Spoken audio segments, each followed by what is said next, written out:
Madueke to Arsenal for a deal close to £50 million. Is it the right transfer for Arsenal? Will it work out? Will he take them to the places they need to go? Leave your comments down below and make sure you subscribe to the channel as well. This has been a dramatic transfer, to say the least. On Twitter, we're seeing hashtag no to Madueke. It felt a little bit hyperbolic. It felt that a lot of Arsenal fans were angry at this transfer. And maybe that is justifiable, because a couple of weeks ago, you have to remember, there was no serious links to Gyökeres. Zubimendi hadn't quite had his sort of photo taken, hadn't quite signed on the line. That's an exciting transfer, but that hadn't quite happened. Kepa had, I think, signed. Norgard was nearly through the door as well. So it actually looked like Arsenal could go through the summer without signing a striker. Another Chelsea player coming through the door, behind the likes of Kepa, and of course another London rival in Norgard as well. Where were the big strikers? Where were the big rumours? And they have surfaced in the last couple of weeks. So ultimately, Noni Madueke feels far more exciting. It should do, because he could be playing with multiple different forwards, and of course a brand new midfielder in Zubimendi as well. So that's the first thing you have to say, that this no to Madueke thing has died down, and justifiably so. We have to remember, this guy's very, very young. He hasn't been standout for Chelsea, of course not. He wasn't signed for £100 million. He was signed for £30 million. He scores about 1 in 4, 1 in 5 for Chelsea. Some big goals, not some massive, massive career-defining goals, but some decent goals. He's got a decent goal catalogue, and was part of a side that even played in the Club World Cup this summer as well. So I think people are talking about Noni Madueke like the Raheem Sterling transfer of the previous season. Raheem Sterling, 29 going on 30, maybe 1 or 2 great years left in him. We've noticed, obviously, since that time that doesn't look likely at all, because of where he is in his career. But Noni Madueke, 23 years old, he's got a huge ceiling to grow into. 2-footed, pace, power, and dare I say it, the arrogance that sometimes we saw at Chelsea blow up with the likes of Nicholas Jackson, the kind of penalty fiasco. Obviously, he's playing alongside a massive ego in Cole Palmer, and he's got a justifiably massive ego. It didn't look great back then, but you think, if you're playing for a side like Arsenal that are winning far more matches in a more consistent way, they've got a manager that's completely in control of the club. The owners are obviously a little bit more streamlined. There's less drama going on at Arsenal compared to Chelsea. The arrogance and the confidence and the kind of, you can come across a little bit rude. I think that can work in Arsenal's favour. Sometimes you need shithouses on your side, especially the big clubs. Think about Man United with Sir Alex Ferguson, or Man City, but maybe Bernardo Silva at Man City, thinking maybe a Tevez at Man United back in the day. You need these kind of big egos, confident about their ability players. I think he could grow into that in a big, big way.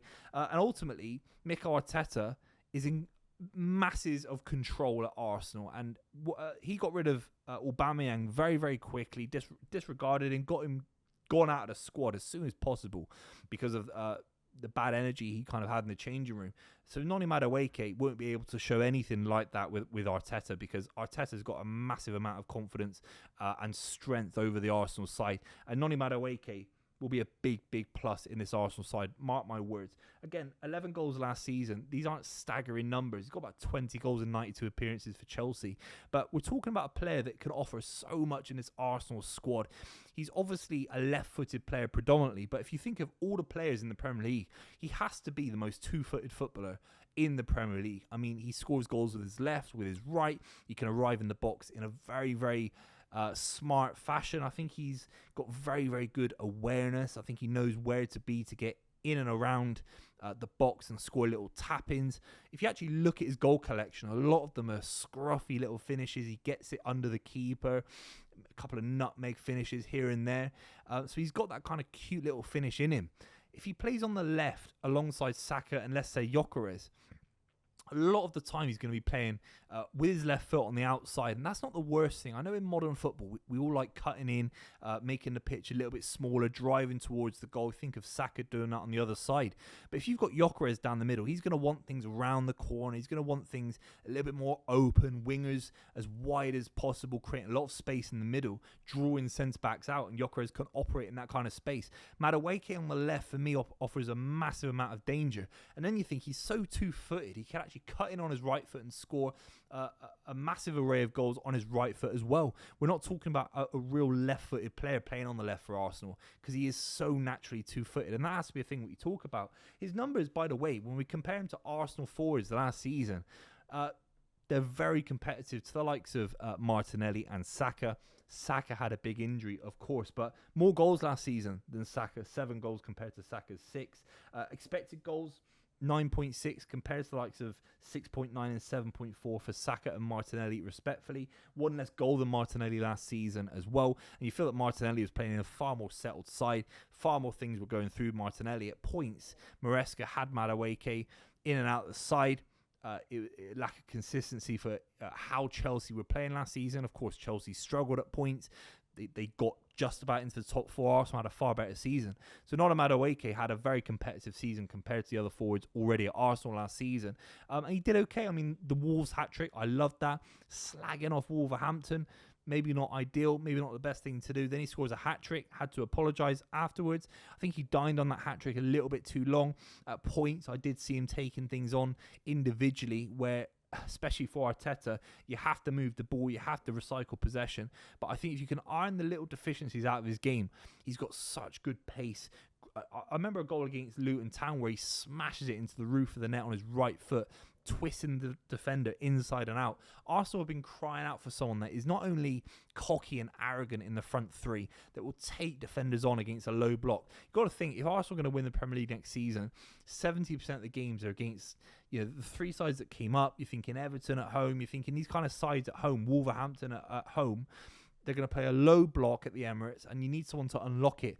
And for £48 million, he's not a bad option, really, for someone that can twist players inside and out. And again, if he's playing on the left, firing things across, I think this is the kind of transfer that Arsenal and Arteta thought they were getting in Sterling last season.